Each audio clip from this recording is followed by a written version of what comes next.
السلام علیکم ایوریون۔ اس ویڈیو کے اندر میں اپنا ایک غم پیش کرنے لگا ہوں۔ رمضان شریف کے آتے ہی قیمتیں بڑھ جاتی ہیں۔ ہم روزی کا ذریعہ معاش بنایا ہوا ہے۔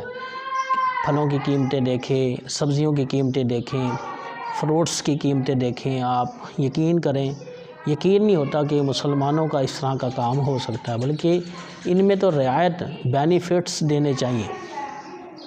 پہلے تو بات ہے، مسلمان روزے عمومی طور پر پرہیز نہیں کیا جا رہا۔ روزہ جو ہے وہ زبان کا نہیں ہوتا، منہ کا نہیں ہوتا۔ روزے کا مطلب ہے روزانہ آنا ہوگا، نماز پڑھنی ہے، پوری نمازیں پڑھنی ہیں، قرآن کی تلاوت سننی ہے، تراویح پوری پڑھنی ہے، سچ بولنا ہے، جھوٹ سے بچنا ہے، غیبت سے بچنا ہے، سننے سے بچنا ہے، کرنے سے بچنا ہے، آنکھوں کو گناہ سے بچانا ہے، زبان کو، دل کو، کانوں کو، دماغ کو، جسم کو گناہوں سے، ہاتھوں کو، پاؤں کو گناہوں سے بچنے کی کوشش کرنی ہے۔ تمام ان چیزوں سے بچنے کے بعد پورے جسم کا روزہ ہوتا ہے، ورنہ روزے کی نورانیت چلی جاتی ہے۔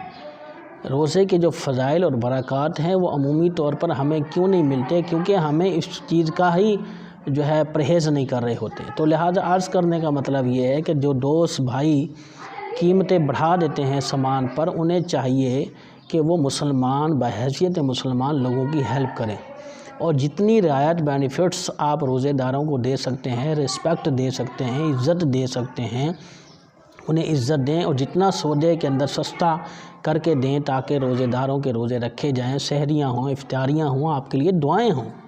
تو یہ ممکن ہے یہ ویڈیو کے چند کلمات میری جو اللہ کی بارگاہ میں قبول ہو جائے اور آپ اور میرے لیے بخشش و نجات کا ذریعہ بن جائے۔ ہمیں ویسے سوچنا تو چاہیے، فکر آخرت ہے۔